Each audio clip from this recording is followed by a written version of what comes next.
the Friends of the Library in 2008. And the idea was just to present some ideas and strategies related to parking and traffic primarily, transportation in general. I mean, we're a consulting firm, we do comprehensive plans, we do transportation studies, we work for municipalities and institutions and so on. So we do a lot of the studies, but this year is kind of, I would say, freewheeling ideas. I don't have a client, so I don't. It's really some, to provide some ideas that you may want to see in your comprehensive plan. I looked at your comprehensive plan. I know, Behan Associates. I have worked with them in Marlborough, for instance, right now. So I'm familiar with that. We'll start talking about parking first. So parking is always a big issue everywhere, and so I want to mention some kind of, smart parking strategies. Everything these days is smart, so don't let the word impress you too much. But I think one thing, especially for a village or a borough or a hamlet like Woodstock, to understand is that the zoning ratios that you have is a very suburban nature.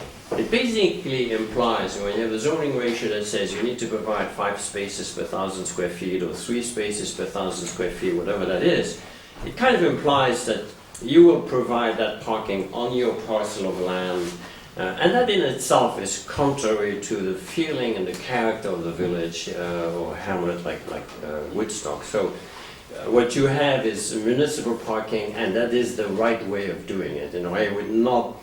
I think it is important that the village and the town, in this case, acknowledges that you want to maintain the character of the village, and you don't want to turn it into kind of a suburban, or like let's say Route 9A in Kingston, and where you have all the big shopping malls. So that is a very important component. So the municipal parking is important. And to the degree that you can do is to have shared parking. Shared parking is something that we as consultants, we try to encourage. Because most parking lots, you look at them, they're either empty during the night or they're empty during the day.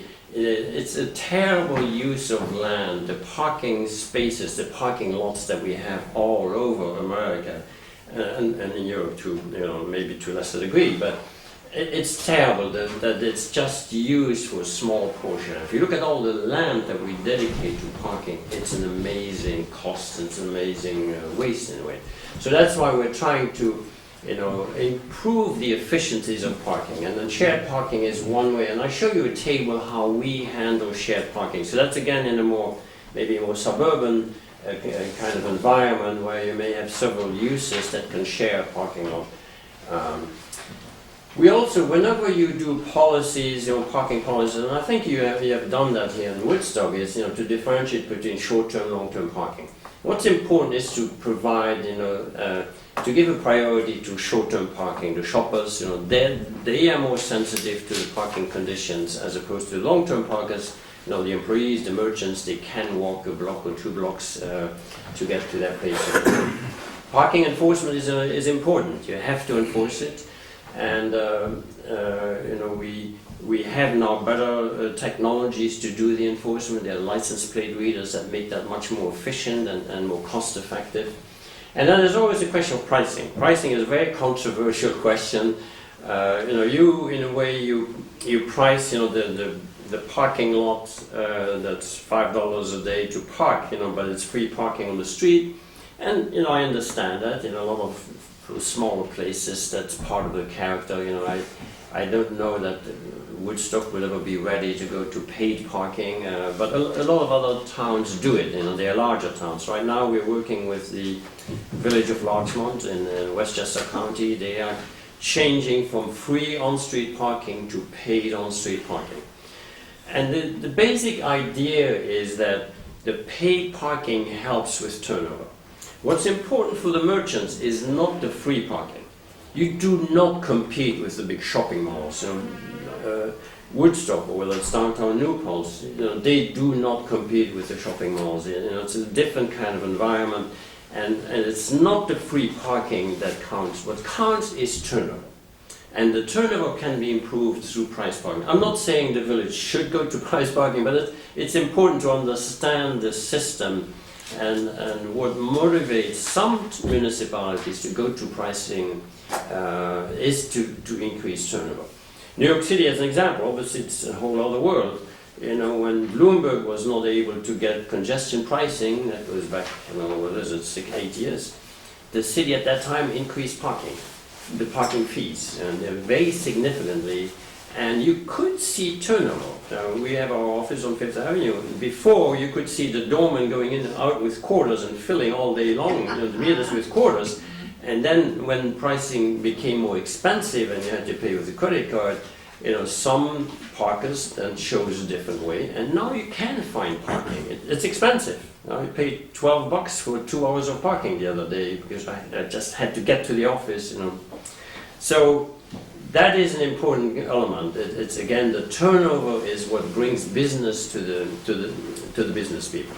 For the business people, it's turnover. And then there has been a change in the parking industry in that regard. You know, there was always, I've been doing parking studies for 40 years practically, and you know, where the merchants always wanted free parking. But I think there is now a realization that paid parking is important and helps with turnover. And some towns, like Nyack for instance, that has a lot of restaurants, they continue the paid parking throughout the evening to continue the turnover so that the restaurant patrons that come to the restaurant at 7 o'clock in the evening can find a parking space, and the spaces are not all taken by the restaurant workers. So that is an important component. There's a book that was written, and it's mentioned at the bottom there, by Donald Shoup, Professor Donald Shoup from UCLA, The High Cost of Free Parking. And that is a book that has really changed the opinion of many people in the parking industry and a lot of chambers of commerce. So that's just a summary of some of the actions. There's a short parking table. I'm afraid it may not be easy to see that, but basically this is an example of an office space, and so the first row in that table is the office space here, and it shows how large it is, 15,000 square feet, the parking ratio, and 64 spaces. So if the office building was built by itself, you would have to provide 64 spaces, and that would be your zoning requirement. And then we look at the next rows. What is the parking demand of that office space on a typical weekday in the morning, lunchtime, afternoon, evening, and night? And then below that we have a residential project of 156 apartments, 1.5 spaces per apartment. That would need 234 spaces. So if you accumulate the parking demand for those two, you arrive at 298 spaces. But if you do adopt the shared parking methodology, we actually, what we're going to do, we look at what is the parking demand, how many cars are there at each of the critical time periods, and you can see that in this case, because of the mix of uses, the peak parking demand is actually at night when the residential development has its peak, its parking at the peak, and you would need only 237 spaces. So in this case, you would save 20% of the total parking supply. So it's one way to make the parking more efficient, but what it means is nobody can get an assigned parking space.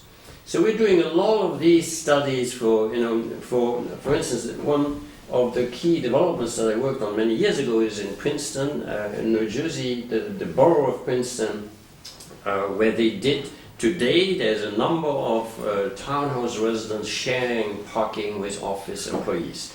The office employees arrive generally after, if everybody starts at the same time to work, that means that the residents are gone by the time that the office employees arrive. And so it's a perfect match. And once the users are used to it, they don't mind at all, because they still end up more or less in the same parking space.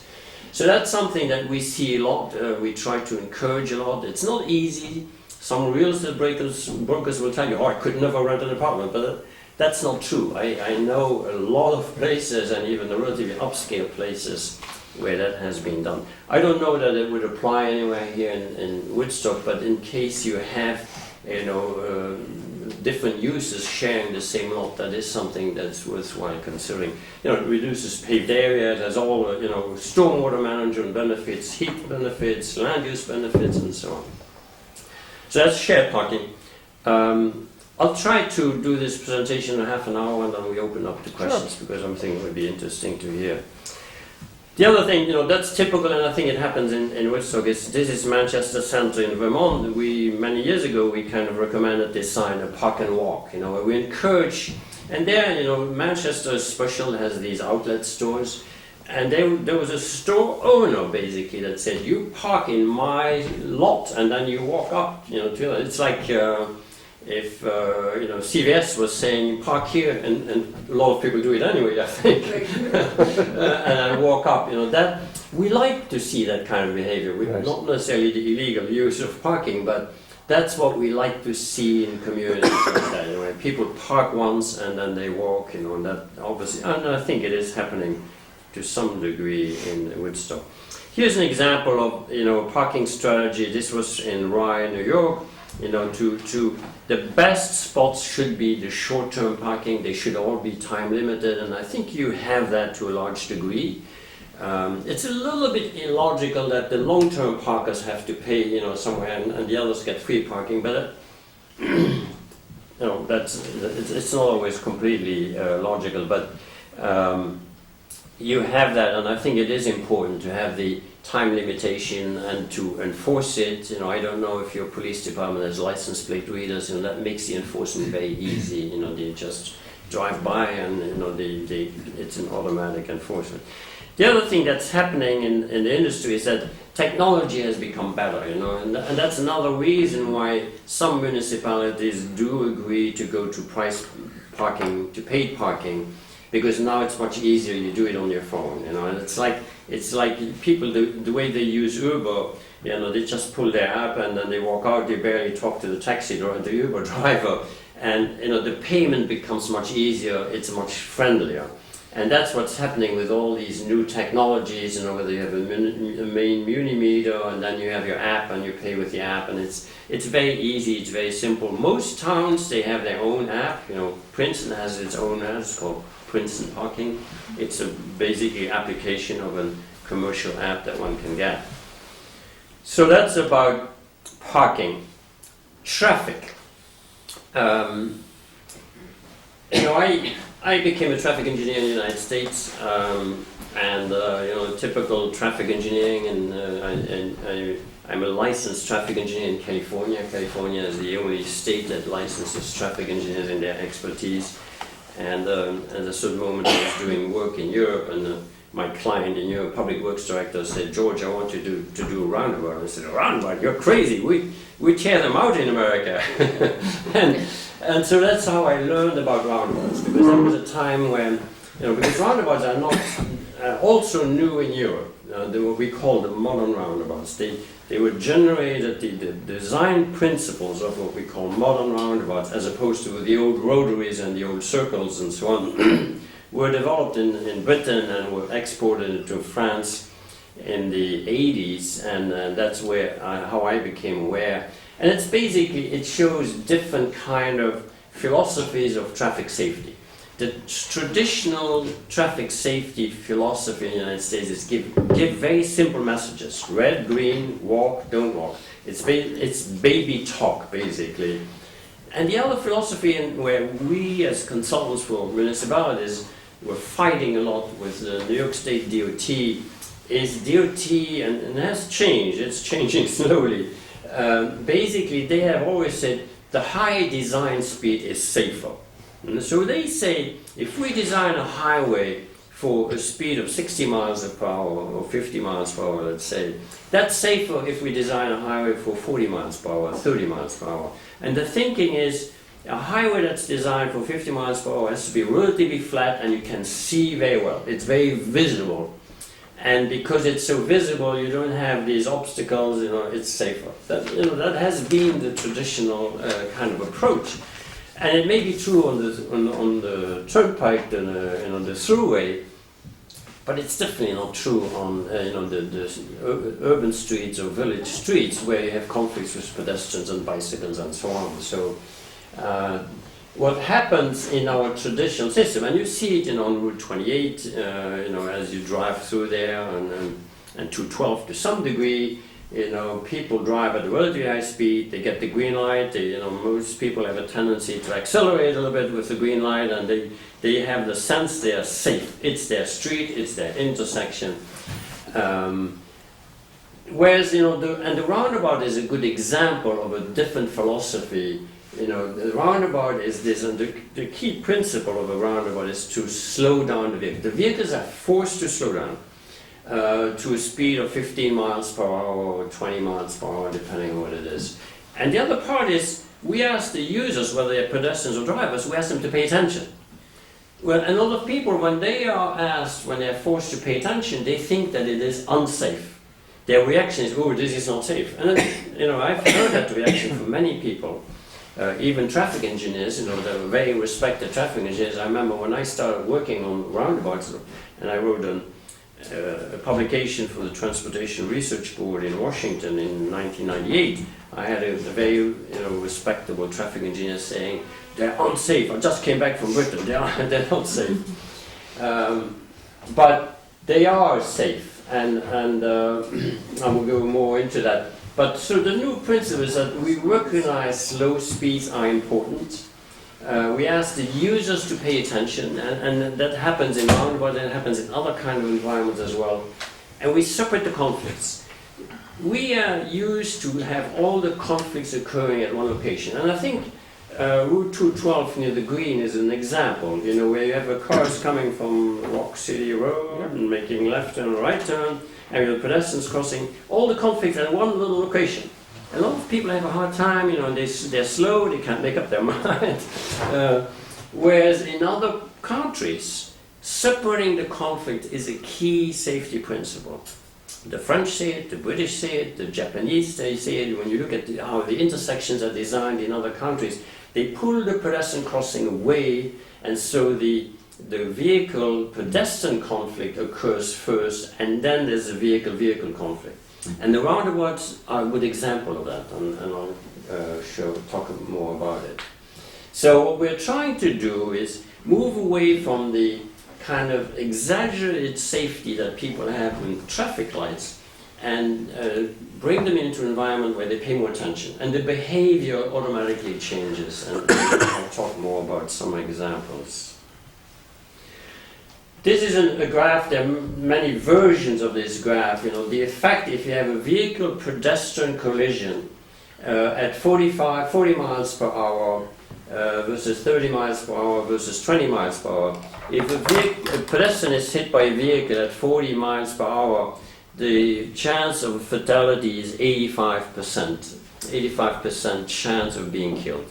If it's 30 miles per hour, that decreases to 45% chance of being killed, and it's 20 miles per hour, that decreases to a 5% chance of being killed. So whenever we're in an environment with pedestrians, the lower speed limits are important, and you have that in Woodstock, and I think it's good, you know, and could even be lower. You know, could be 25 miles per hour, but that is important, and it's good to enforce it. I was stopped once by a Woodstock police officer, and I was very courteous. I did not get a ticket, but I appreciate it, and I do pay attention. It is important.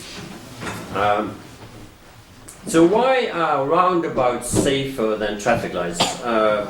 We know from statistics in Europe as well as the United States that the roundabouts have significantly fewer crashes, and especially fewer injury crashes, and practically no fatalities. The only fatalities that we see on maybe a more regular basis, although they're still very, very rare, is motorcycles. You know, when they try to be a bit aggressive in a roundabout, they get into crashes.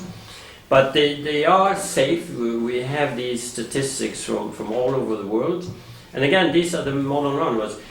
You're probably the most common here in this area is the Kingston roundabout, which was controversial in itself. That was the first roundabout that New York State DOT built in the state. And some people say it's not a perfect design or whatever it is. But I also remember the old circle that was there before. The circle where people were driving 45, 50 miles an hour around the circle, and the crashes were severe. The Kingston Roundabout has a number of crashes, but they're all fender benders. I don't think that there has been an injury there, but the crashes that are there are fender benders, and that's also more. We distinguish. There are big differences between what we call single lane roundabouts, where each entry is one lane in and one lane out, and the circulatory roadway is one lane. Kingston, it's a bigger roundabout. It's a 2-lane roundabout. That changes the complications very quickly. Single lane roundabouts are also very safe for pedestrians, and it's something that pedestrians don't necessarily realize. Again, it's a situation because pedestrians have to look out, they have to pay attention. They feel it's not safe because they don't get that baby talk, walk, don't walk. and so we have statistics that show from Europe as well as here that single lane roundabouts are very safe, and in some instances safer than traffic lights.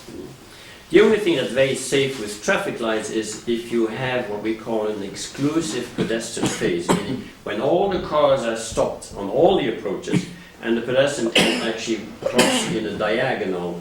That's very safe. But most intersections, they could not handle that, because what happens is when you do that, you lose a lot of capacity for the traffic, and you get a lot of delays, and you get a lot of queuing. And we were involved in a study in Princeton where they had a traffic light that had an exclusive pedestrian phase. There were huge queues, and in order to increase the capacity, they have very long phases. Everybody had to wait a long time, and the students, they just jaywalked, they pushed the button and then just jaywalked and so on. So they replaced it with a single lane roundabout, and it's functioning very well. The pedestrians like it, they don't have to wait, nobody has to wait very long. The delays and the waiting is relatively short. So the reasons why the roundabouts are safer is because every vehicle is forced to slow down. Now that makes a big difference. It's easier to avoid a crash if you drive at 15 miles an hour compared to 40 miles an hour. You have to remember, people going through a traffic light do not slow down. They only slow down if they have a red light. If they have a green light, they tend to go through at 30, 40 miles, 50 miles. On Route 28, the intersection 28, 376 is a dangerous intersection because people go through there fast, and people do make mistakes. We have to understand, people will always make mistakes, and it's not just a question of texting and all of that. It's just people, we're humans, we make mistakes, and that's when the crashes happen, that's when the injuries happen. So reducing the speeds is important, is one reason. And then in a roundabout, the dangerous conflicts, the 90-degree conflicts are taken out because the car comes in at an angle. So if there is a crash, it's not a 90-degree side conflict or even a frontal conflict. So when there is a conflict, it's not that severe. And the users pay attention because the user, the driver, the pedestrian comes in, pays attention. So we're dealing with users that are more responsible compared to the way we behave going through a traffic light, because we get this message, green, just go, and that makes a difference. And then also the conflicts are separated. So if you look at a typical roundabout, this is a roundabout photo here. It's not very visible, but when you arrive at the roundabout, the pedestrian crossings are always pulled away from the circle, from the outer circle, and the theory is to pull them away by 1 car length. So when the driver arrives at the roundabout, the first conflict is a conflict with a pedestrian crossing, and they focus on the pedestrian crossing. And the other reason why pedestrians are safe is the pedestrian is right in front of the driver as opposed to being on the side of the driver. So the pedestrian is visible. You don't have to look for the pedestrian as a driver. If you're in an urban environment, New York City is kind of extreme, and you take a right turn from, let's say, 23rd onto 5th Avenue, you have all these pedestrians, and they're on the side, on the right side or on the left side, and they're not very visible. You have to sometimes, especially these days with our cars, they have these very heavy pylons, structures.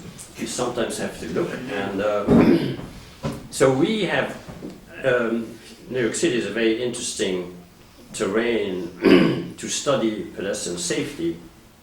A large number of pedestrian injuries and fatalities in New York City are because of turning vehicles, left turns and right turns, because the pedestrians are in a location where they're not very visible. And in the roundabout, when you enter, the pedestrian is in front of you, very visible. We're closed for the evening. Please don't call back. We're in the middle of it. When you exit out of the roundabout, again, the pedestrian is right in front, and the conflict happens at a low speed. It's much easier for a driver to stop for a pedestrian when the driver is at 15 miles an hour compared to 35 or 40 miles an hour. It makes a big difference in terms of how the driver behaves. There you see a roundabout that's a single lane roundabout. This happens to be my hometown, Luxembourg. And what I generally, there's sometimes a debate in the highway design industry whether the central island should be raised or should it be flat. The Kingston roundabout has a very raised island, which I think is great. This is also raised.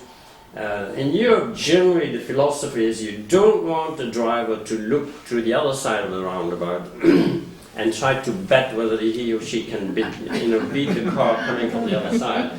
The driver is supposed to focus on the entry, the conflict at the entry. So I would always recommend a raised central island. So that's about roundabouts. Now there's something called mini roundabouts. This is Lausanne, Switzerland.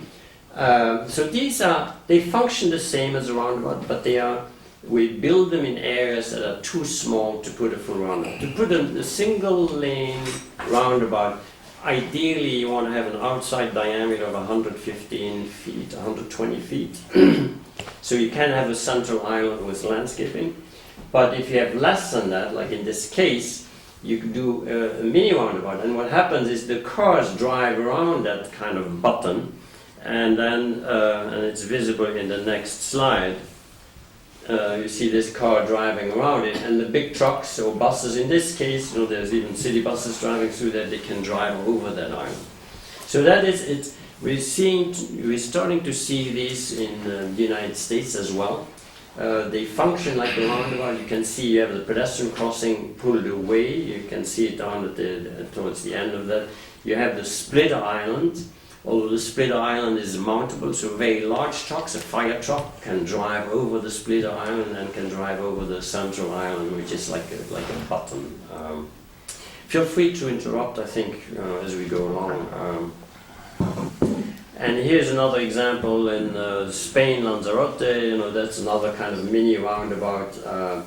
And the idea is to encourage cars again to slow down, so they go around the island, and then the very large vehicles, especially fire trucks, school buses, and so on, they can drive over as needed. What's the minimum dimension circumference for that? Well, the central button, as you can see here, looks like it has a diameter of maybe 15 feet, but that can vary. But I meant that the maximum, the outside dimension. The outside dimension can be 60 feet, 80 feet. So almost half. Yeah. Although, we want the approaches also. So each roundabout has a splitter island. That's important. The splitter island, forces car to slow down. It creates the deflection at the entry.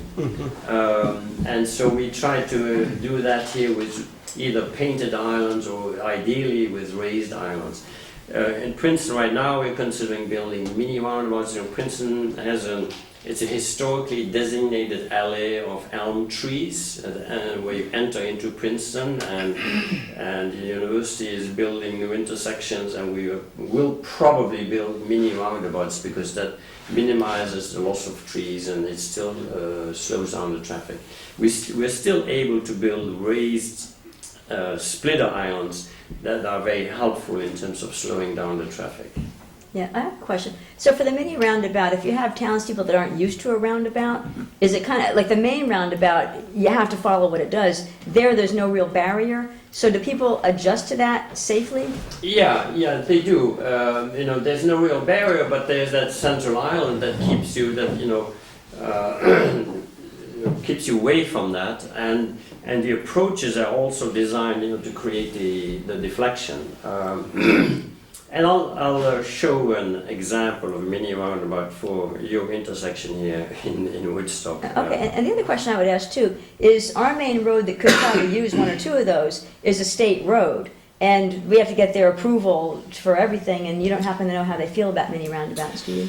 Well, New York State is fairly positive, I would say, towards roundabouts. There's a New York State law, I think it is a law, it's not just a DOT regulation, that says when you build a new intersection or upgrade an intersection, you must look at roundabouts. Oh, cool. So depending on where you are, it varies a lot from region to region.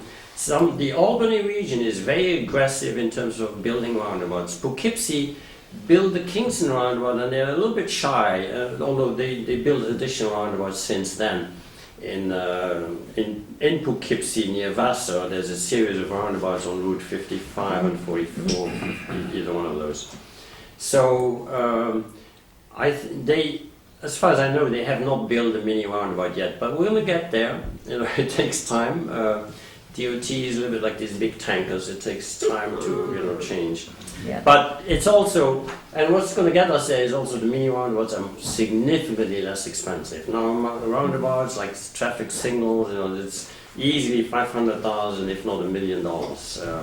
I think there's a new roundabout will be built in Kingston at the end of that little freeway.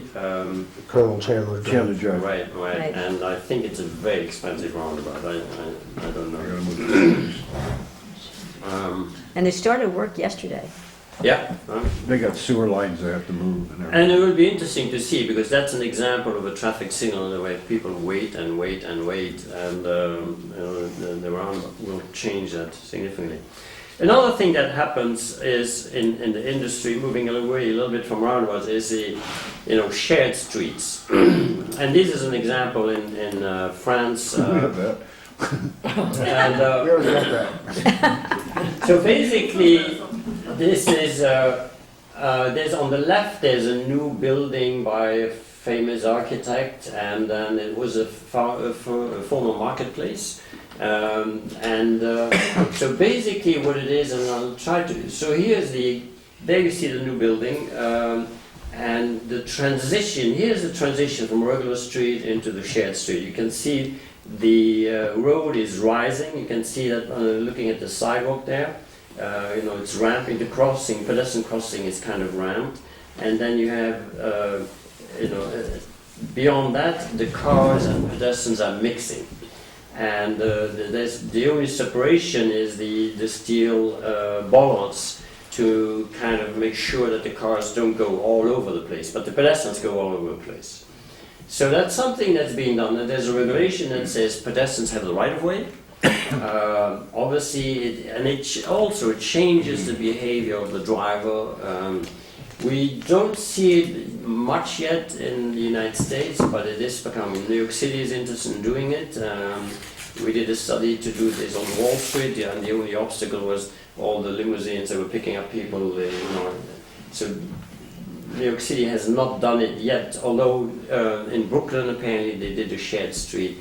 In Princeton we did a shared street on campus, and so it is something that, again, when it's very clear that the pedestrians have the right of way, and rather than saying cars cannot go in at all, we know that cars occasionally have to get in, for taxis, for disabled people and so on. We let cars go in, but make it clear that the pedestrian has the right of way. And so it is successful. And there was an engineer planner in Holland. His name is Hans Monderman.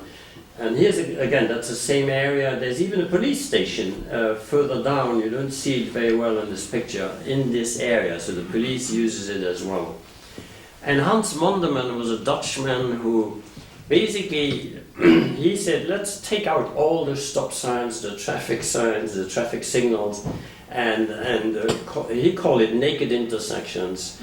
And he demonstrated that these intersections were safe by crossing it blindfolded. So he would cross that intersection one side to the other diagonally to show that they were safe. And it's again, by changing the design, making it clear to the driver, you're not on your regular street, you're in a pedestrian environment. The behavior changes, and you can mix them fairly well. So that's something, obviously, as a driver, you're not going to go there, as a shortcut to go from point A to point B. You only go there if you have to go there, if you have to drop off somebody, if you live there, you have to drop something off or whatever. or delivery. So that's a little bit shared street, and there are places around your green. It's a perfect place to be a shared street. I don't know what it means. It could all be on the same surface. It can be on the same surface. The cars may have to drive up. And you have the bollards that delineate it a little bit, and it's slow speed. It's not many vehicles. They're not cars occasionally use it. So that's an example. Here's another kind of example of a shared street. And this is a drawing of a roundabout at the intersection of 375 and 212. So this is where La Cucina is, and the intersection could lend itself to a roundabout because it's kind of opens fairly wide when you come on 375. You probably would have to take a little bit of land from the property of La Cucina, but there's an example of how that would look like. So you can see the central circle. I should have put some landscaping, and then around the central circle you see this, what we call a truck apron, and that would generally be cobblestones or bricks to keep the cars off that, but the big trucks, they would use the apron to turn around, and sometimes we have to design it for very large trucks even to make a U-turn. And then you see again the split islands on each approach, and the pedestrian crossings are pulled back about a car length from the outer circle, and the pedestrian crosses in two phases. And so the split island is big enough for a pedestrian with a stroller or bicycle or a wheelchair to wait in the middle. So the pedestrian crosses one lane at a time. So the decision to cross is much easier than if you cross two lanes at the same time. And that's again a reason why the single lane roundabouts are very safe for pedestrians, even though the pedestrian may not perceive it that way. Again, because the speed is low, the conflict with the pedestrian is pulled away from the conflicts between the cars. So we have examples of single lane roundabouts downtown Glens Falls, and the biggest intersection of Glens Falls. I think there are 3 state highways meeting in downtown Glens Falls. They built a roundabout, and it was built for trucks even to be able to make a U-turn, which is sometimes very useful in a municipality to have a place where people can make a U-turn. And it functions very well. And before it was, and that's a 5-legged intersection, it was very, very congested. So I think, occasionally I drive through there, occasionally there's a bit of a delay. I'm sure local people complain more than New Yorkers. But that could be, I think, a good entry into Woodstock, marking the entry. From there on, you have to slow down. So that is a good application, I think, of an... Is the split island like what we used to have in New Orleans, neutral ground? It's a raised piece of earth? It would be raised piece, concrete and earth. Some landscaping, obviously you have to maintain visibility, but it would be raised island. Sometimes depending on... But it's sort of a triangular form that is prior to the circle. Right, it's triangular to force cars, and they're designed so you have deflection at the entry. Unlike the old roadway, the old circle in Kingston, you enter in a parallel. Here we force cars to slow down, so there's much more deflection for the vehicle that enters into the circle. It's not always easy to get that perfect deflection, but that is one of the design challenges of it. And the splitter islands are raised. Sometimes they're designed again so the large trucks can drive over them in case we have constraints. So that's an example of a roundabout, and I think could work. So here's a mini roundabout, intersection of 212 and Rock City Road.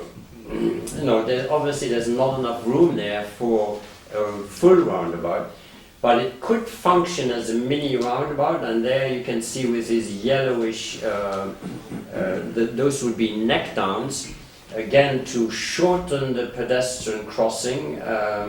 And I think I would even pull the pedestrian crossing that's on the left further away, and in this design, I also shifted the parking on the other side again to help, with the movement through the roundabout. I mean, this is a very quick design that we did in 2008 to show how that would function. So this would function like a roundabout. That means that the car that's in the circle has a right of way, and it would be signed like that. Traffic in the circle has a right of way. Cars coming from the left will have the right of way, which is appropriate for Woodstock, I think. So, That's a good one.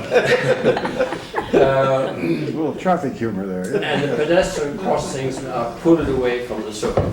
I think just pulling the pedestrian crossings away will help a little bit manage all the conflicts that are happening at that location. Currently where they are, you'd even pull those, forget the circle for a second, but where they are now, you'd pull them further away? Yes. How far?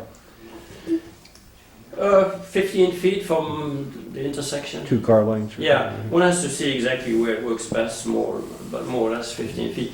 DOT is not always on board with these No. things. No, we asked them to look at that, and they did not want to talk about it. Yeah, but what they're not gonna like about it is the Curb cuts. lack of clear vision, and you gotta, the one side goes downhill, and so it's a little, the vision is a little funny. If you pull the crosswalks away from that center point, the vision becomes a little more difficult. But if you're only going one way, and you're only crossing one lane at a time, it might be better, but. Right, there is right. a But I would try to get as much deflection also, so that we force cars to slow down. The whole, traffic engineers here, they are obsessed about sight distance, and it's important. But they forget there's the other side of, providing all of sight distance. People are going to go faster. Right. There's a reverse. The more sight distance you have, the faster you're going to go. Right. And so, in some instances, people say do not provide too much sight distance because people are going to go too fast. So in a case like this, if it's signed as a mini roundabout ahead, pedestrians have the right of way, they will surround. What's more important is that the driver sees the pedestrian straight in front rather than to the side. That's more important, so you don't have to look for the pedestrian, especially at night. We have a lot of fatalities in Europe with bicycles and pedestrians at night. They happen to be dressed all in black, and it's very tough. And it's all we have to realize it's difficult, especially for truck drivers, to look towards the right or the left, or bus drivers to look towards the right or left. And that's why we like to put the ways to make him more visible. So that's the mini roundabout, and I think I had a sketch of it. So that, whoops, I don't know what happened here. So that would be the naked intersection. So the idea, and I don't think, I wouldn't even try it with DOT, but the idea would be that you have a kind of a ramp here at the entry, and you have a sign that says pedestrians have the right of way, and you have that on each approach, and you're in an environment, where you have, you still have the sidewalks, so you have the steel columns that protect, that kind of delineate the area where the cars are. So that was on my last slide here, and I want to show it just as an idea, but I don't see it. When we mention that, taking the signs away, the traffic light, people say, oh, I don't know.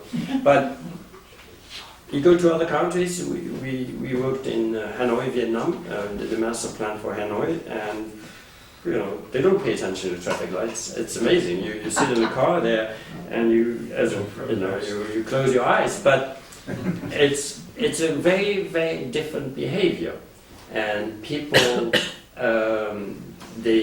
everybody is kind of courteous. The only rule is don't run into what's in front of you.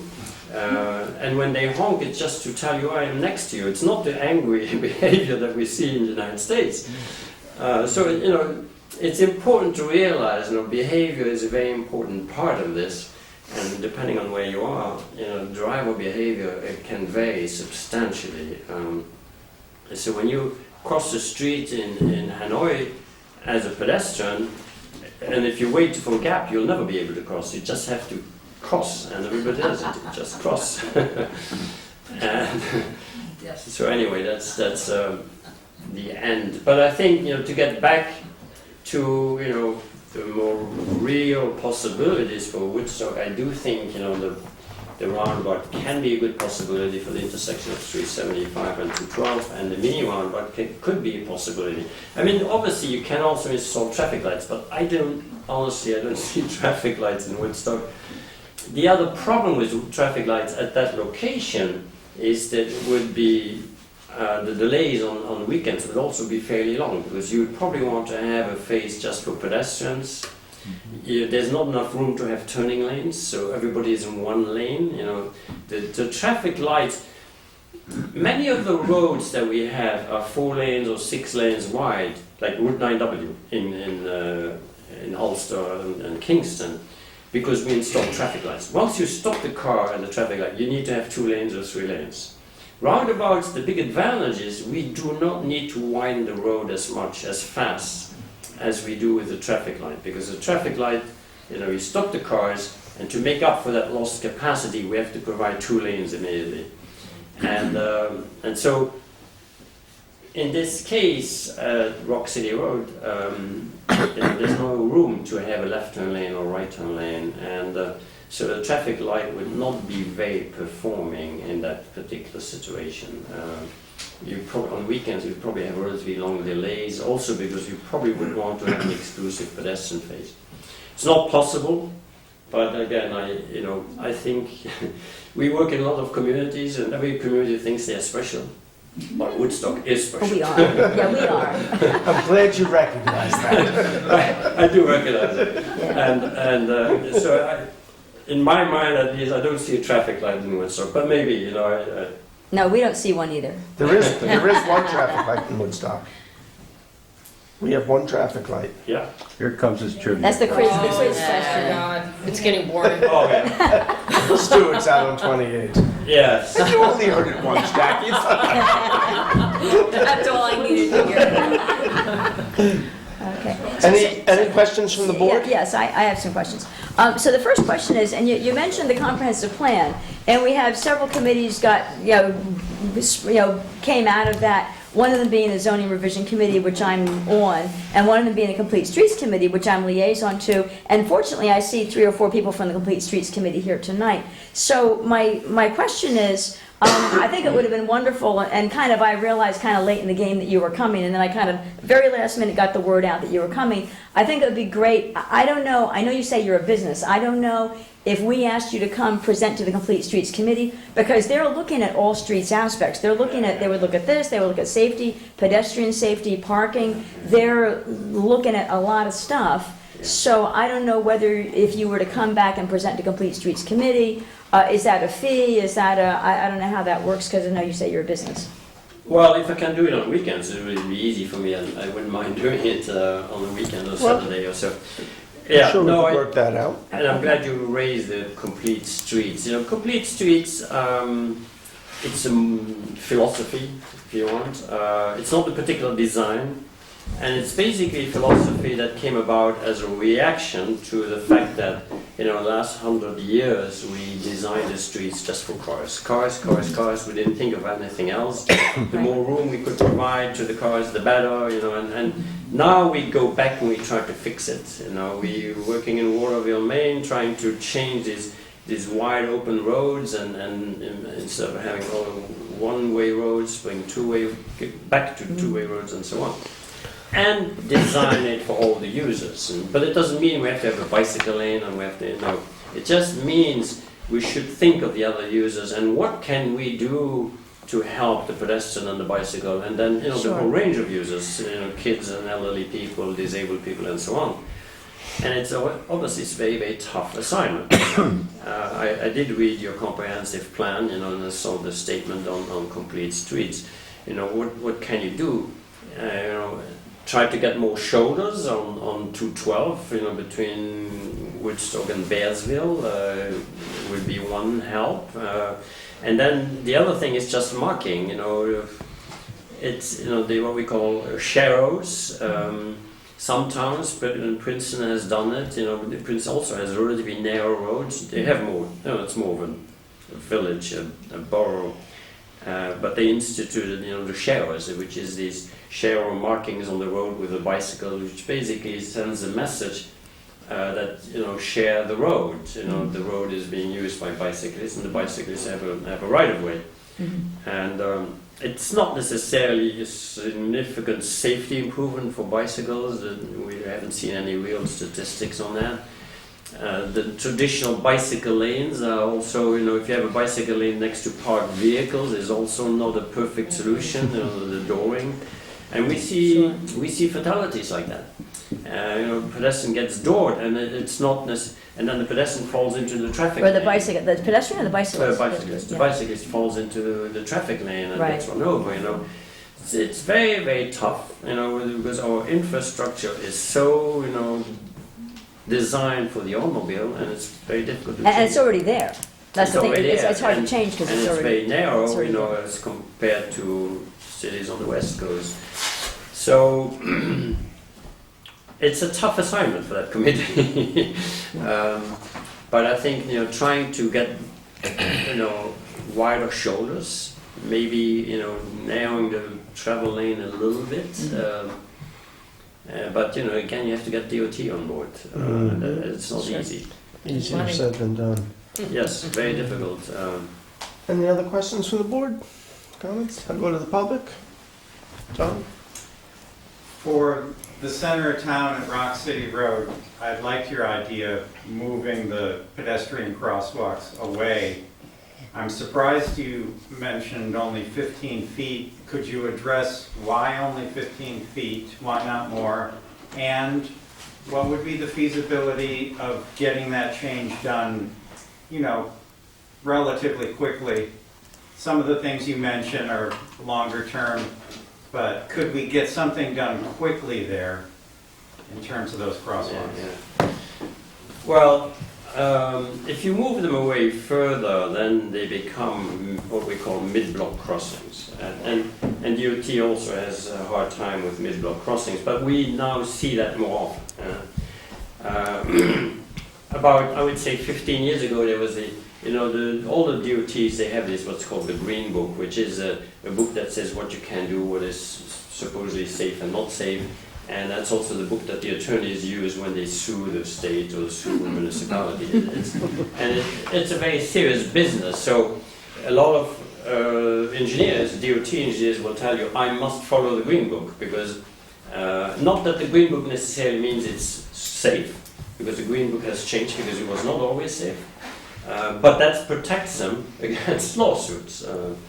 So that's the big obstacle that we have. And because the Green Book is so conservative, now some big cities got together, New York, San Francisco, Chicago, and they created an organization called NACTO, National Association of City Transportation Officials. And they came up with books designed as a much more progressive. And DOT is kind of on the edge, whether they can adopt those design principles or not. But so that's the if you put it away too much, you still have pedestrians crossing at the intersection, and you need to address that need at the intersection, or very close to the intersection. That's why I mentioned 15 feet. In a way, how about the speed? If we wanted to get that done, is it feasible to do it, say, in the next 12 months, for example? No, I think you need to get the blessing from DOT, and what I would do, the best way to do it is to work with the Ulster County Transportation Committee. That's your funding source to do these kind of studies and to do these kind of improvements. There's the Ulster County Transportation Committee in Kingston. They fund studies. We just worked on a study in Marlborough on Route 9W that was funded by UCTC, where we tried to convince DOT to change a cross-section of a road. We were not successful. It's very difficult, but maybe successful in 10 years, I don't know. Have they ever seen this, the Ulster County Transportation Committee? They probably haven't seen this presentation, right? Because this is geared towards Woodstock. No, they have not seen this presentation. I, Invite them. should I? Yep. I was particularly struck by your saying that it is so important that the driver see the pedestrian crossing in front of him, not on the diagonal. And in the center of town, all those crossings are diagonal. That's right, you can't So see. it's totally counterintuitive to what George has been saying. Exactly. So Yeah. maybe that is a good argument. We met with the DOT, actually Laura was involved, Mike Reynolds, Clayton, and we walked through town and tried to convince them about adjusting those, and they didn't want to talk about it. Yeah, but I think with the kind of what George has, because you're a professional, this is very well stated. You did what I think you did a wonderful job explaining your case, and with somebody who can explain the case and explain the reasons, they may change more. I know that they were, as Bill said, they were very slow. They did approve the crosswalk in front of the town hall. They approved that one. We asked for another crosswalk. They did not approve it. We said, well, maybe you can take away a crosswalk. Well, they're funny about taking away a crosswalk. They say, as soon as we take away a crosswalk, if there's an accident, people blame us because we took away the crosswalk. So they're really funny. They don't want to add crosswalks because, in general, we got the one, but they don't like adding crosswalks because 212 is their road. They don't want slowing the cars down. And they don't want to take them away because, Wait, again, did they... you just say they don't like slowing cars We, down? we've requested that they lower the speed limit through town. But I mean, one of the great things about a roundabout is Right. 212 and 375, it would tend to slow the Yeah. cars coming into Woodstock, because I've I certainly agree. been there when they're going Yeah. at But- 35, 40 miles an hour, shooting into town. Yeah, but that's why I'm saying if we had somebody like George helping us make our case, they may listen better because George comes with the professional experience and the analysis that went behind it and the data. So maybe it's worth going back again, asking the question in a different way. Yeah. David, did you have a I was question? just going to comment, I like your presentation. Also, from having spent lots of time in Europe, I like roundabouts in general. One of the issues, or several here, not only is the speed limit terrible at 30 miles an hour, because you really can't drive that intersection at that speed. Right. And the other problem is a lot of pedestrians cross between the designated pedestrian crosswalks, even though the state last year has put up all these day-glow pedestrian crosswalk signs, double what they really need. So people tend to cross willy-nilly wherever. Yeah. So there's multiple problems of people not going to the crosswalks, plus the speed limit. And it gets more complicated than it should be. Behavior of pedestrians, behavior of people driving too fast, and so forth. And I think the roundabout over time would certainly help matters Yeah. in both places that you Certainly down in Kingston, I know that the roundabout, there was a great interpretation about that in the beginning, and I think it's been fantastic. Well, Yeah. it's saved lives. They used to lose, there used to be like 5 to 8 deaths per year in the old traffic circle, because people would fly onto it at like 60 miles an hour and fly around it, and like you say, and they built it. People used to complain at first with the roundabout because they zig and zag the road, and it forces you to slow down, and people would complain about how you can have an accident because you're coming up at 50 miles an hour and you're going to hit this curb. Well, the whole point is to slow down, Yeah. and now all these 15 years later, whatever, 10, 15 years later, people are, they know they have to slow down. When it first came in, that was a new idea. Okay, any more questions from the audience? Judith? I love this idea, but I want to know why that particular intersection couldn't go around the green as a roundabout. The roundabout has to be a perfect circle, or no? Yeah, it should be close to a It perfect wouldn't be a circle, roundabout. but no. Be an It's, oblong about. in a way, No, I've been in okay. situations like that where the response was, we shouldn't give that much terrain to the traffic. If you make that a big roundabout, No, I'm not It's- meaning, I mean, right now you could use it that way if there were not traffic coming in both directions. yeah. Well, what's going to Sometimes I'm happen? tempted to do What's going to that. happen to all the people that use the green, to drum and where will Grandpa park his bicycle?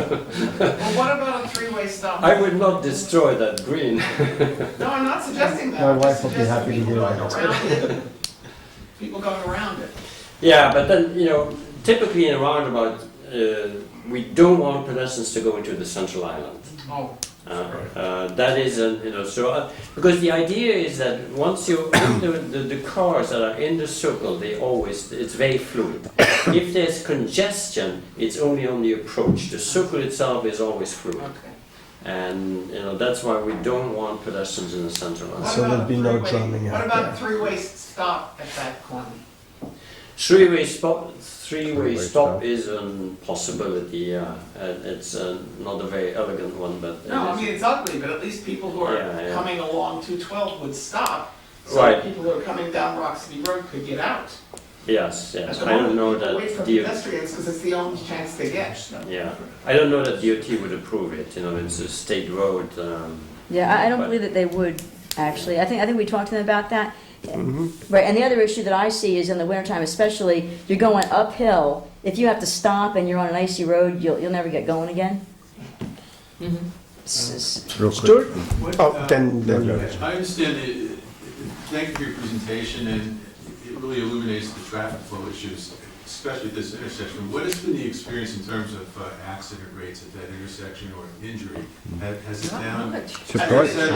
surprisingly very low. But that's why, Bill, that's why you and I that's why the DOT came here to investigate, because it had a high enough number No, that's not at that intersection. at that instant. Yeah, but No. that stretch of road though, from, The stretch of road, so what Laura's talking about is 2 years back in 2018, the county put up money to do a study of 3 bad sections of road. And they were 3 bad sections that weren't getting any attention at the moment, at that time. So there was one in Saugerties, there was one in New New Paltz. Paltz, I think, and this one. And so they looked from Deming Street, Pine Grove Street, all the way up to about the police station. And they based it on the number of accidents. So there were a number of accidents. It was pretty high for the stretch. They were pretty minimal accidents. In fact, I think over half of them were people that were parking and dinged into another car. So we weren't talking about high dollar accidents. And we And weren't talking about a pedestrians. tremendous number of pedestrians. There may have been one in the 5 or 6 year study, that time frame they looked at. But, as a volunteer, I know we don't get a lot there. So it's really the speed and flow impacts that I think you. And the traffic and the congestion, Yeah. if people getting out. Joan? Actually, at 375 joining 212 down by Cucina, there are a lot of accidents. There are a lot of car accidents there, yeah. People, and Good one. you're coming from Yeah, Saugerties you did. into town, you're going out. People don't stop at the stop sign. No. Everywhere these days. Right. But But there are far more car accidents there. Yeah. In fact, when they initially wanted to do the study, they wanted to just study that intersection. And we felt, yes, that there were problems there, but we wanted to move them up and try and deal with problems in town. So they kind of stretched it. So, Richard, you had a question? Real quick, George, I don't know if you can answer this. Back to parking. Do you know the cost, the rough cost of one of those muni ticket dispenser things, like you showed in the picture? These For installation? sensors, yeah. So we do not enforce our Yeah, parking. they're more expensive, obviously, than the typical. Oh, sure, no, but But they're, even the single head meters become more expensive now, because many of them also, they Yeah, want to credit accept cards, credit cards. Right. So you may as well go to Right. the kiosk where you can pay with credit card, and then now more and more people pay with the app, with the phone. Yeah. but is that a major installation? Is it, I mean, we're Yeah, talking- it does. I can't remember the cost, but they are in the range of 5,000 to 10,000 a piece. Mhm. Um, We could make that on a so weekend. what is that, this 5,000, the kiosk or The the? kiosk. kiosks Yeah. that we showed, Okay. yeah, or what they call Instead of putting multi-space parking meters. meters. Yeah. If I could I just want to just ask one question. So the intersection of Rock City Road and 212, you've got the state road, the county road, everybody coming and going and turning all different directions. I know at one point we had talked about coming out of Rock City Road, only making a right-hand turn. Stop them from trying to, so that'll keep that flow going, because Judy was talking about the green. I know myself, if traffic's crazy, I turn in and go around the green to get But myself there's back no out. way there's no way to go back east. No, No, there isn't. You have to then go down Tannery Grove. Unless you go around But the my- green, it's like a, My question to you is, I know you're into a lot of traffic flow and letting pedestrians have the right of way. Basically, what really complicates that intersection more than traffic, to me, is the flow of pedestrians walking and walking and walking, and then you get a car through, and the next thing you know, there's more people walking, and it's just so chaotic. So I don't know if you remove a walkway from that. No, seriously, and then have them have to go through two instead of one. Right, the one that goes across. Yes. Right. We talked to DOT about that, and they didn't want to entertain that But as it's- well. No, but I'm just saying, is that something that maybe you might want to bring back up to them again? If you remove one of the walkways, this way you're not having all three roads constantly at a stop, at a standstill, or three And intersections. unfortunately, the one from House is the one that's, you're really most blind coming up the Yes. hill. You do not see them coming from the You side. can't, you Just- have just to as you were almost saying. stop. Yeah. Yeah, you. The they're one not- from they're not in House front over to Clouds. over the Yeah. clouds, yeah. That's the one we asked them to Because move. there's a turn there. Because if you took that one out and left the other one, people from Rock City Road could make a left-hand turn. Right. While people were in the Where's, crosswalk. right. That's And what I'm they saying, said because no. it's that Yeah. constant traffic of all three intersections But that when you're really. coming up the hill, you're looking straight ahead. You're not looking over to who's coming. Well, you can't even see anyway if you're looking that way. so you're getting close, you know, you talk about chaos, it is chaos. But Yes. we also hear that there are not, apparently, no severe crashes. So you get a little bit into the mode of a, you know, a shared street Right, where the right. behavior is changing, the It's drivers. been shared for a long time. We were cutting edge here. I know. So you're lucky that the drivers in general, you know, and it's probably the layout, it's the Right. whole environment that encourages drivers in general to slow down. Right. And the drivers, I like to have a brunch sometimes at that little, what is it called, the little restaurant where you look, you Right. get a good view. Watch the whole thing. Shindig. Shindig. Oh, yeah. At the shindig, you know, you get a good view of what happens. Ken, did you have a question? Yeah, I'd like to say a word of defense for the pedestrians. I'm one of the people that comes down Rock City Road quite often. And I saw your presentation in 2008. Ever since then, I consider the pedestrians my friends, because they stream across the street, they stop this traffic from 212, and you have a half decent chance of getting in and out. You know, they actually make that intersection more workable than if it was just no pedestrians. Yeah. No, I think It's crazy. pedestrian friendliness is important for the village. And Well, why change rules that nobody obeys anyway? yeah, well, yeah. I mean, Subaru makes a Woodstock model that comes without directional speed.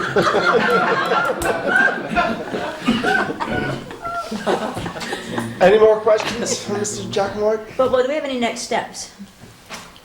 No, Thank not at the moment. Complete Streets your Committee was here. committee, your Right, I committee. see Grace is here, and we'll maybe talk, Yeah. might we talk about Some this at the next member- meeting, perhaps? Members of the planning board are here. Perhaps they'll go back and have discussions and make recommendations. Well, I think it's fabulous And then- presentation. Yes, I thank would you. also suggest starting a conversation with UCTC, Dennis Doyle and his assistant. They give you advice, because they do have some money. Right.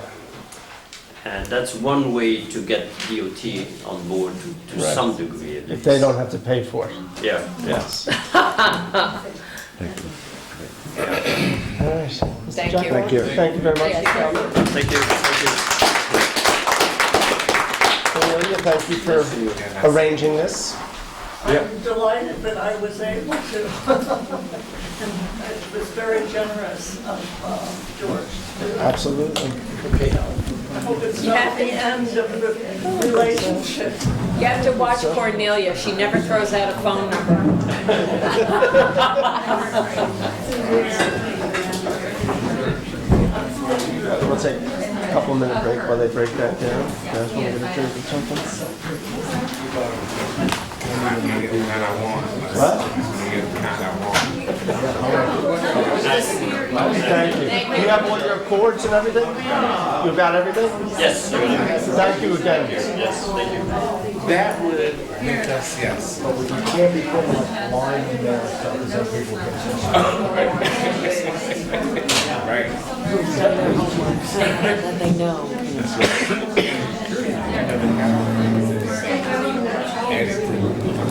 But on the outside, I see them driving a line. Oh, yeah. Folks, I'm going to ask you to take the conversation outside so we can continue with our meeting. I guess they didn't hear you. They can't hear you. Also, Woodstock, if you get within a club lane to the curb, that's good. I was thinking, why don't you just put an underpass, pedestrian underpass? Oh, no, too much stuff would happen in there. Sky Bridge, I'm sorry. Yeah, Sky Skybridge, I like the Skybridge. There you Make it go. all glass so we can see. Skybridge. John Pike once designed something like that. Did he? And it had a subway stop. A subway stop in Woodstock. Sky Bridge is designed as a roundabout above traffic. Okay. Here are a couple of resolutions. Be it resolved to accept the resignation of Brian Peters from the Town of Woodstock Highway Department effective February 7, 2020, and be it further resolved to thank Mr. Peters for his service. Second. All in favor? Reggie gets it. Aye. Aye. Be it resolved to hire Carson Hoteling as MEO for the Town of Woodstock Highway Department at a rate of $20.91 effective February 3rd, 2020. Second. All in favor? Aye. Aye. Be it resolved to hire Adam Ball as MEO for the Town of Woodstock Highway Department at a rate of $20.91 effective February 18th, 2020. Second. All Oh, in- sorry, Richard, were you going for it? All in favor? Aye. Aye. Let me just ask a quick question. So I see one's leaving and two are coming, just to And we clarify. had Had a openings, vacancy. yeah. Okay, gotcha. We have one more yet. I think we'll have another hire coming up shortly. Okay. Be resolved to increase, that's not really worded right, but be it resolved to increase George Williams to a grade 4 MEO mechanic at a rate of $22.69 effective February 10th, 2020. Second. George is, we hired him as a mechanic grade 3, and this was back a couple of months ago. He's just done an outstanding job. He's a nice guy, too. Very, very nice. Very low key. Yep. And listen, anybody who can put up with Ralph, he deserves it. Oh, come on. You'll tell Ralph I said that? Oh, you betcha. Oh, okay. All in favor? Aye. Aye. Whereas Resolution 49-2020 of January 14, 2020, the Town of Woodstock resolved to go out to bid for tree service. And whereas the Highway Department received the following sealed bids: LA Tree LLC at a daily rate of $2,400, a half-day rate of $1,800, emergency hourly rate of 1.5. I'm not quite sure As a Times. what, Times what? yeah, but I'm not quite sure times what. And Times the rate. LW, but they don't give an hourly No, you rate. don't have it. Oh, there you go. LW Tree Service Inc., daily rate of $1,600, half-day rate of $900, emergency hourly rate $275 with a 3-hour minimum. Be it resolved, and therefore be it resolved to accept the lowest bid from LA Tree Service Inc. for the duration of from 2/11/2020 to 2/10/2021. Second. Question. Yep. Is this for cemetery work? Or is this? No, this is for the Roads. road. Well, it's for all our tree work. Highway Department. But it's Mike, No, basically. I know, but we do a lot with the highway department and cemetery. I just wondered about those trees. No, we have a separate bid for those trees that we Okay. obtained. That's what It was going back some time, but that, I believe, was L&L. Okay. Or no, sorry, J&J down in Saugerties. Okay. We're still waiting for the grant on that. I think J&J's out of business. They're back, I think, now. I don't think they're doing any aerial work, but I could be wrong. Okay. I have a quick question. Does this company with the lowest bid, LW, do they work with Central Hudson? Like as far No. as tree work No. along like 212? No, they're a small outfit. Oh, they're small, okay. Yeah. So this is for more of the one or two neighborhoods, trees? He's over in Shokan or West Shokan. He's done it for the last 2 years for us, so he's the same contractor But we've the work used. that's being done that's just throughout Woodstock? This is when Mike has trees either around town buildings, he's come in and done some for, but also Mike has to deal with the roadways, the town roadways. Okay. So that's when he would get him. And typically what happens is he provides a man, 2 men, and a bucket truck. They go up and they do all the high work, they cut, and then we provide a chipper and a crew to take care of everything on the ground. Okay. So, and most of it is on the town roadways. Okay. They did go in and do 1 or 2 at the cemetery. All in favor? Aye. Aye. Be it resolved to the town board waive the building permit fee for the Historical Society renovation project. Second. No way. Second. All in favor? Aye. Aye, so that's 3-1 Is and 1 Richard abstention. confusing? Recused. Did you? They should, He we got her should now. double it, we should double it rent. Wait, were you an aye? Lauren, you were a yes. I'm on it. Just checking. For the record. Okay, so, I wanted to show that Rose is anti-history. Yeah, it's just an old crappy building full of a bunch of old junk. He's an old man. all right, I have one more resolution that I'm going to read. It was on the agenda early on. I pulled it because I thought we needed some more time, but I'm told We'll deal with it. that we're in good shape here, so I'm going to read it from my cell phone, so it's going to be a little slow. Whereas on March 13, 2007, the Woodstock Town Board Resolution 103-2007 committed the town to a zero carbon initiative that would result in no net emissions of carbon dioxide and other greenhouse gases by the end of 2017. And whereas Woodstock achieved carbon neutrality in 2015 and was recognized for its accomplishment at the 2017 annual meeting of the New York State Association of Conservation Commissions. And whereas on June 21st, 2016, the Town of Woodstock Board Resolution 150-2016 adopted the New York State Climate Smart Communities Pledge. And whereas on November 20th, 2018, the Woodstock Town Board Resolution 207-2018 pursuant to New York State Town Law Section 272-A adopted the Woodstock Comprehensive Plan of 2018, and whereas the Woodstock Comprehensive Plan of 2018 assigned the coordination of climate change related activities to the mission of the Woodstock Environmental Commission, and whereas on October 15th, 2019, Woodstock Supervisor did we decide that, did I do that by resolution? Did we just, No, that, it was appointment? it was an appointment. Okay. There's gonna be a question on that. Well, Ken checked the minutes. No, I've got another question. Okay, and whereas on October 15, 2019, Woodstock Supervisor McKenna established the Woodstock Climate Smart Community Task Force, appointed the Environmental Commission as members, and charged the task force to develop a comprehensive approach to reducing greenhouse gas emissions and increase energy efficiencies as well as related topics.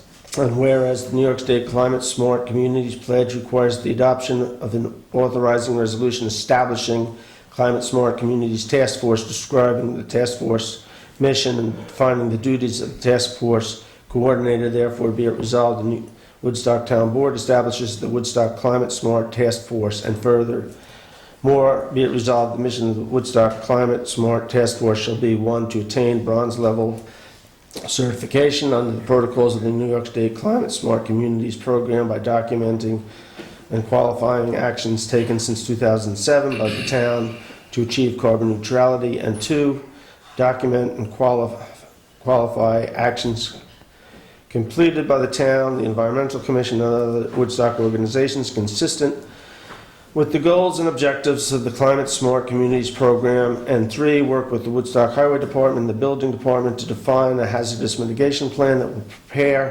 Woodstock for the environment with increasingly heavy rainfalls and flooding. And furthermore, be it resolved, the Woodstock Town Board will appoint the Woodstock Climate Smart Task Force coordinator, and furthermore, be it resolved, the responsibilities of the task force coordinator shall include: 1, schedule and chair meetings of the task force; 2, nominate a task force secretary, and as needed, other task force officers of the task force for the task force to approve; 3, recommend additional task force members to the town board to approve; 4, organize and coordinate the The efforts of the task force members.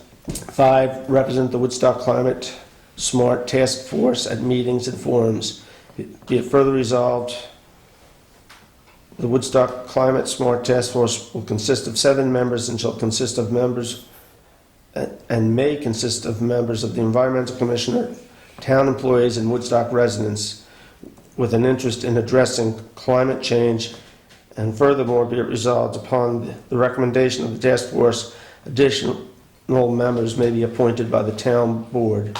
And furthermore, be it resolved, the Woodstock Town Board instructs the town clerk to submit a certified copy of this resolution to the New York State Climate Smart Communities Program. Second. I'm sorry, Bill, I wasn't paying attention. Could you repeat it? Sure. Whereas Climate something. Climate smart workforce. Whereas on March 13th. Did you have a question? I have a question. Yes. When we did the cemetery, this has nothing to do with the resolution I'm all for. Is that, well, Oh, can so we get a vote? let's vote on that then. All in favor? Aye. When we did the cemetery, you established a task force and informed the board that the supervisor had the sole power to appoint the task force. No, I think we voted on that. No, we didn't. No, we didn't. You appointed everybody on that task force. So it's a semantic type of issue. I didn't know we were doing this tonight. I was going to ask you in the office. So it's just, is this a task force that the board, according to this, the board has control over this? Correct. Not the supervisor. So the supervisor does have, And where in the law does the supervisor get the right to appoint a task force? that's one of the few differences between us. I'll look it up for you and give you the specific. No, just. I know, it's a point of information. In the office. No. Okay. I just wanted to go My forward. panties are on in and up. Going forward, I'd just like a clarification. No. About your pants? Yeah, yes. Let's leave your panties out of this. We get past 8 o'clock and you guys turn to mush. I'll look that up for Could you. you wake them up down there? So, there's one other thing that I just want to bring up. So, I was thinking about my colleague and good friend Steve Knight, Councilman Steve Knight, the other day. And were you thinking about him too? We were just talking about it up there. Yes. So I was thinking about, and I remember him saying one time Too that weird. getting anything done in Woodstock is like dragging a battleship across dry grounds. And I couldn't agree with him more at the time, nor can I agree with him any more today. And it has come to my attention that, we're in the middle of this construction project, and, I know there are some questions from some of the board members, and I also know that there's what I think are some misunderstandings about the process. So what I am going to do is kind of step back from the process. Lauren, you are a fellow task member, and Richard, I'm going to ask you to join with him. I know that you guys have some Wait, questions. what is this? No, it's not. It's this. You spring this on us now at 8:30 at the end of the meeting? I'm not springing anything. I'm just something I was thinking about. I was in the office all day today. You could have told me. I wasn't even really thinking about it until a little later on. Listen, How do you feel, Mr. Rose? you guys have questions. Did you lose your keys? I'm just going to ask you. My cell phone. Oh. Do you have? No. Bill, Somebody call which it. test are you talking about? The Como. Building the addition. It's not a task force, but Lauren and I were the committee. Do you want us to call I have somebody? Who's got a cell phone that can call him? I think I turned off the. Oh. Will it vibrate? Excuse me. Will it vibrate? Yes, it will. So maybe. So why don't somebody call Do and you see want if it me to vibrates? call and see if it'll vibrate? Yeah. Oh, gee, we're just getting to the good part, too. 826. Hold on, 9178. 26. Yep. 4010. I got your number All now. of Woodstock now. All of Woodstock now. Okay, that's how you mailed it.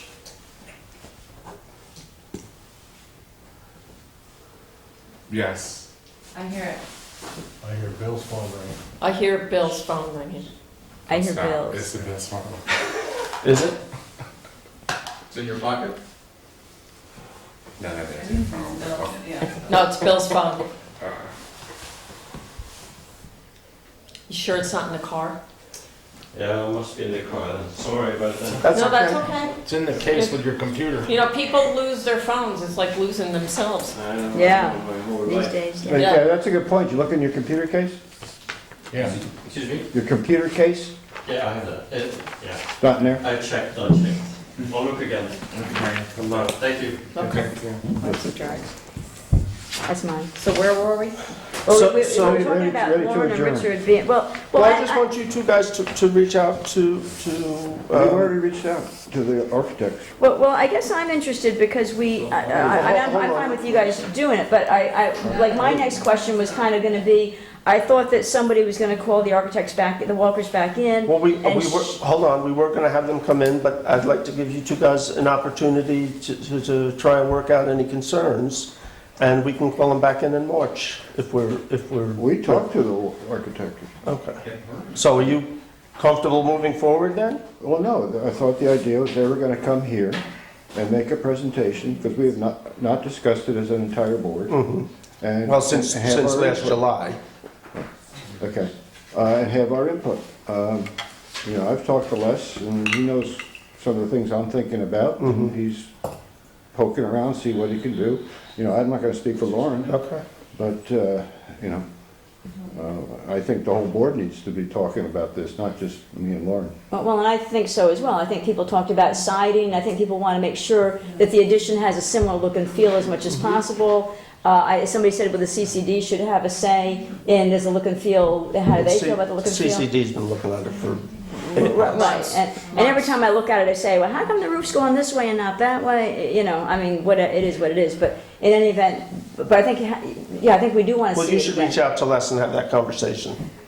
Yeah. He'll be here at a meeting, but I think. Well, are we gonna have them here next meeting?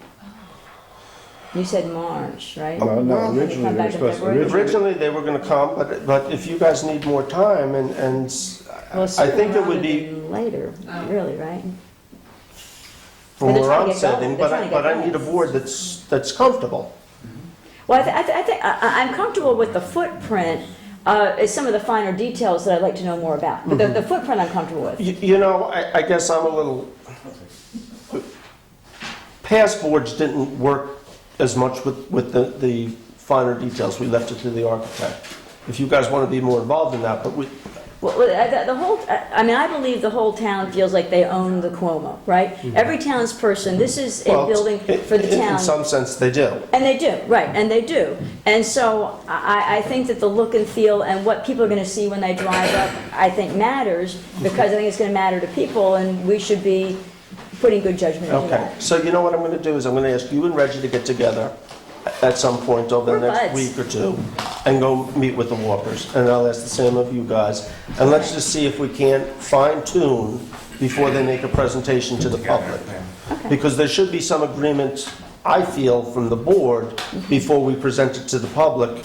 It should be, I think, as close to what we can all agree on as possible. Yeah, okay. Yeah, but you don't want them to come here and be in defense of what they're Oh, sure. putting before Good- you. good- I mean, you good guys point. should be talking to them way before they come here to present it to the Right. public. We should have it fine tuned. That would be terrible. I mean, So I don't think anybody would I'll want wait to that hear ambush. from So we'll, you four, and then hopefully the first meeting in March. okay. So do you have availability, because you work during the day? We You can don't have- discuss it off the. Offline? Yeah. Okay, okay. Anybody have any? Well, my first, Maria Elena, you can go with any of them.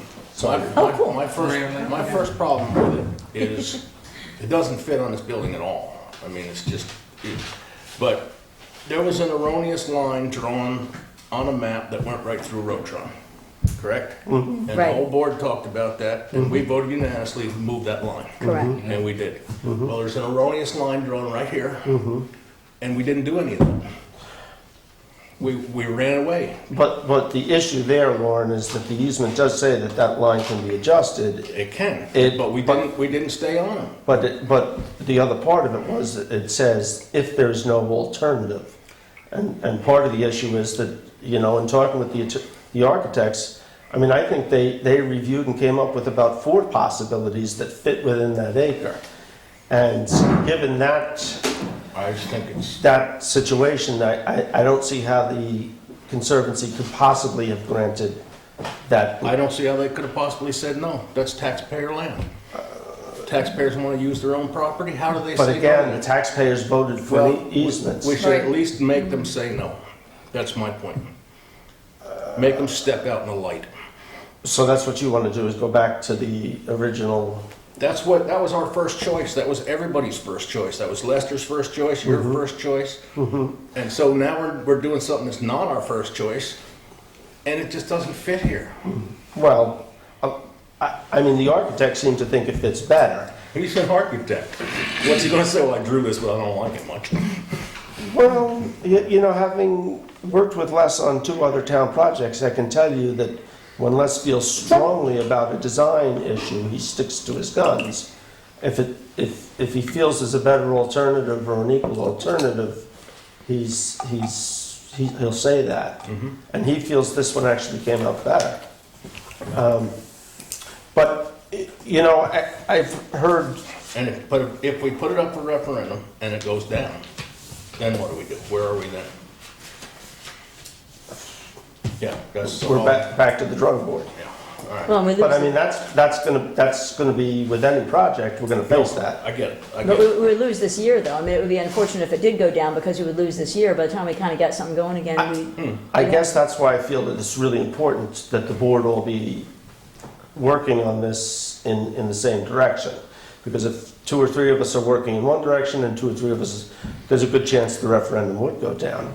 I know that there are a few people who have voiced opinions about not liking the project. I haven't heard the public, the general public, come out opposed. I don't know, maybe they are, but I haven't heard a groundswell of negativity towards it. well, it's wonderful. I mean, it's wonderful in so many ways. The idea is wonderful. The idea of everything on one floor, the idea of enough space. No one objects to the idea. Handicap The accessibility, No one objects there'll be to a that. second meeting room, because there'll be a meeting room over there and the meeting room here. But then still, there's the look and feel and all the stuff that we need to think about.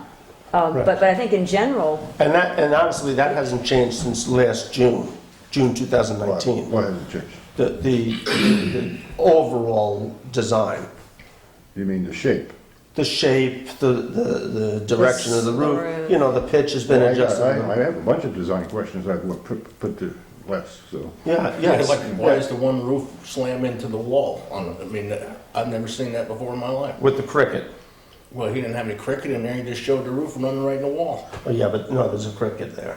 You're talking about the far roof. Yeah, I hope they put something in there. Yeah, no, there's a cricket there. But those are things I'd like you all to go and take a look at the model.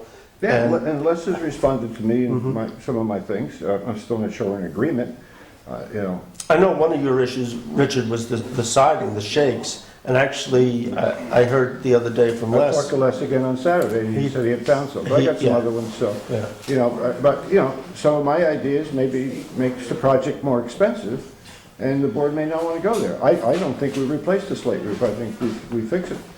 Those types of things. I think we have to replace it, but we could replace it with slate. Or, That's it, fix it, yeah.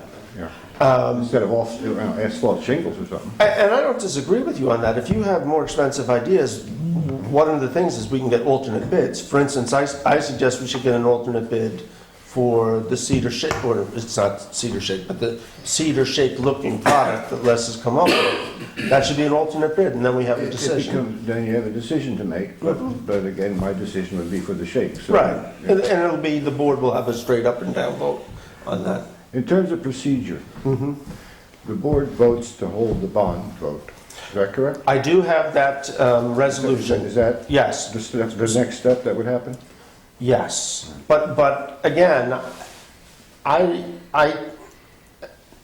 like you guys to be a little bit more comfortable with the project before we Yeah, did no, I that. just wondered what the next, I Yes. just want to make sure So I got it right. the bond council has actually sent that to me today. I'll circulate that tomorrow. You guys can take a look at it. There's some questions that have to be filled in on that.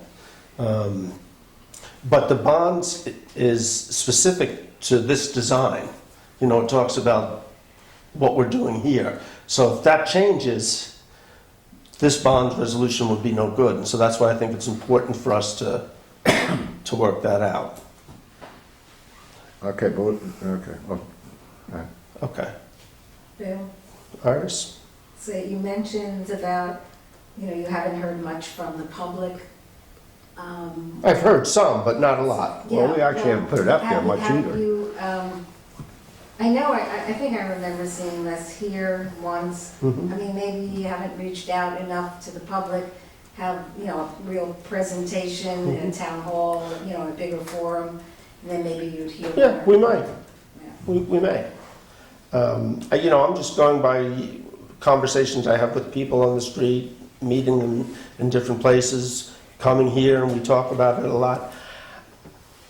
I'm not saying the town is all for it. I'm just saying I haven't received a lot of negative feedback. Some, but not a lot. And so we all have to work together, though, on this. And I want my board to, I don't want to have to drag people or anything like that. Your board? What? Your board. The board. Well, my board, it's your board. Okay. It's the town's board. It's your board, my board, our board. Thank you, Reggie. You just made it all better. So you guys will talk with Les then? Sure, yes. Maria Elena? Anybody got anything else? I have a question. Yes. I want to sell a house, and the person that I've been running it with, people are trying to prevent me from selling my house. Oh, that's not nice. Who can I talk to? Let's talk about it afterwards. Okay. Yeah.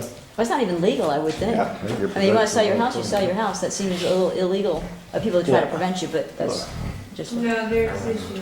Okay. Yes. Anybody got anything else? Well, I guess census is coming. I guess people are reading the news. Oh, yes, thank you for bringing that And up. April 1st is officially You census want a day. funny story? No. On the census?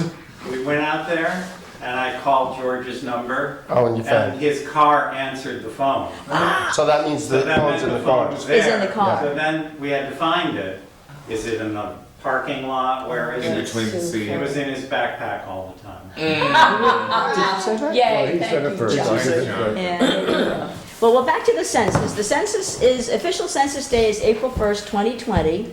And by law, you need to answer the census. It's good to know things like a legitimate census taker will not ask for a social security number, will not ask for your bank account numbers. There's a lot of stuff that they will not ask. There's the regular census questions, but if they want personal information or bank accounts or social security number, those are not legitimate questions. But you should be getting a mailing on the census. You could get somebody coming to your door, but if you answer the mailing when you get it, you're less likely to have somebody come to your door.